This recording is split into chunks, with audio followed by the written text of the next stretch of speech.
This is Too Far Enterprises. The title for today is Redress, which he will define for you in just a moment.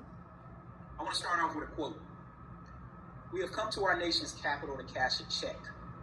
When the architects of our republic wrote the magnificent words of the Constitution and the Declaration of Independence, they were signing a promissory note to which every American was to fall heir. It is obvious today that America has defaulted on this promissory note insofar as her citizens of color are concerned. Instead of honoring this sacred obligation, America has given the Negro people a bad check, a check which has come marked insufficient funds, where we refuse to believe that the Bank of Justice is bankrupt. Dr. Martin Luther King Jr. made that quote in his classic I Have a Dream speech, which he gave in 1963 in Washington, D.C. Dr. King was firmly in favor of reparations. So I want to be clear about why we're here today. We are here because a debt is owed, and reparations are about paying that debt.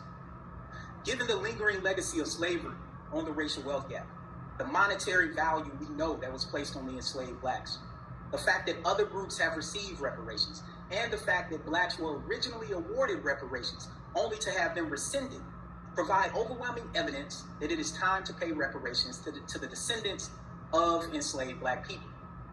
Making the American dream an equitable reality demands that the same U.S. government that denied wealth to blacks restore that deferred wealth through reparations to their descendants. I want to address a few questions right up front. First, why are reparations necessary?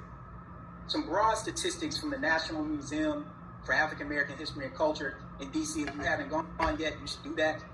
But some of these stats are of import here related to American slavery.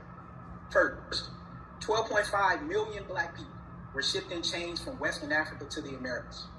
About 15% of the enslaved died during transport, mostly due to brutal physical treatment and suffocation, but also through acts of resistance, such as fighting back, jumping into the Atlantic, and refusing to eat.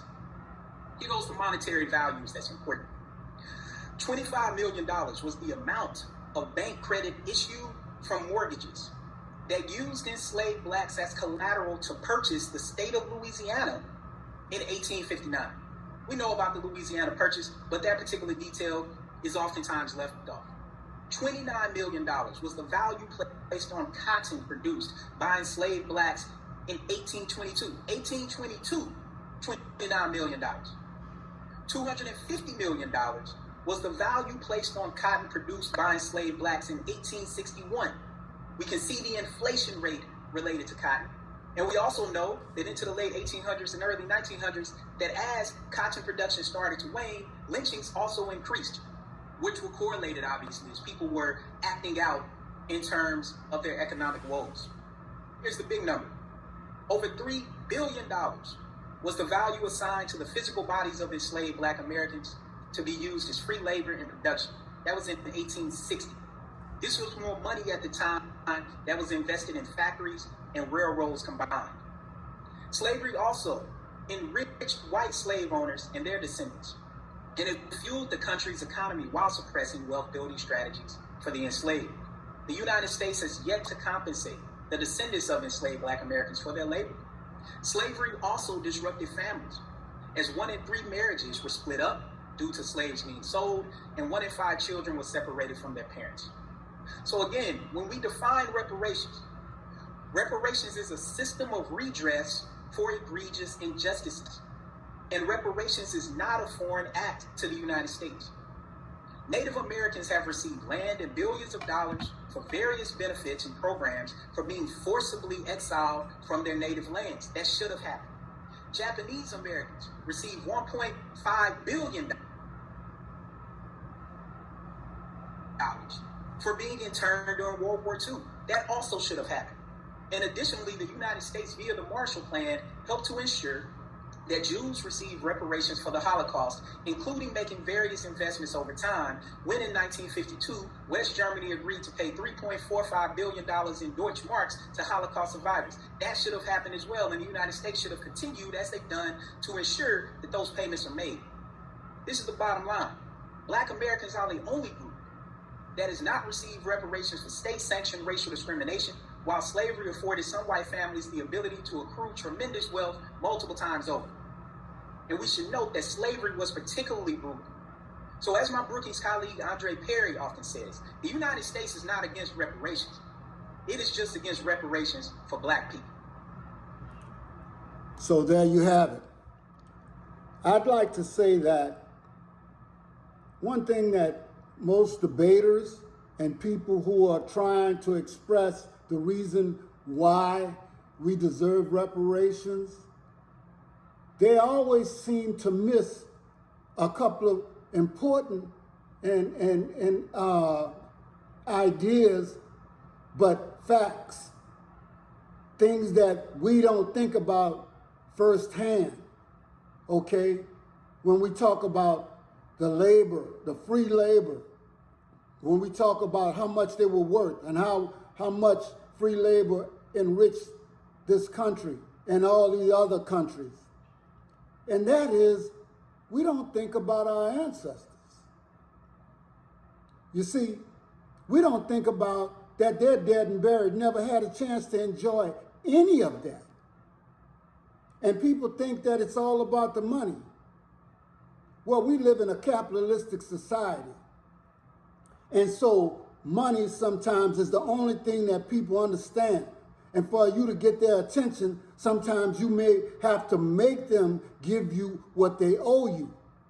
And reparations is just a pretty word. Redress is just a pretty word for people owing you money, people owing you rights, people respecting you, people not killing you for no apparent reason. See, when we have debaters and we get these very intelligent people, because sometimes I was listening to something this morning, and it had two professors debating on reparations. And the way I saw it, they shouldn't have never been up there. Because let me tell you something. You need grassroots people, people who maybe worked out there in the fields before, that understand true labor. They're not looking at all of the specifics up in the legislature and how people view things. They're looking at working from can't see in the morning to can't see at night, and can't provide food for their families, don't know where their families are at. And that's some of the things that should be the most important thing. Not to mention that they were your forefathers and that you should want justice for them because they are already gone and they did not die of natural causes. I want you to think about that. The next thing that we don't seem to be really realizing when we talk about this institution of slavery and what happened is that we're talking about people kidnapping, raping, and murdering, taken from one country, crossing international borders, and bringing those hostages, those slaves, to a foreign place. You see? And you have to deal with some people by the eyes of the law. And so we automatically know you have already broken international law. Why nobody addresses that? Why do we not have a proper representative talking about reparations and what it means to black people? What the grassroots people feel about reparations? No, we need money because our ancestors were never paid. They were killed for no reason. But you see, sometimes you're too intelligent to understand that. You know, you're looking at things through a book lens or sometimes through a European lens. So you need somebody who's truly on your side. Sometimes you could be too smart. Sometimes you could be ignorant. We need somebody that represents and cares about our forefathers. Because it's not about the money all the time. It's about them, just like it was them for us. Please like,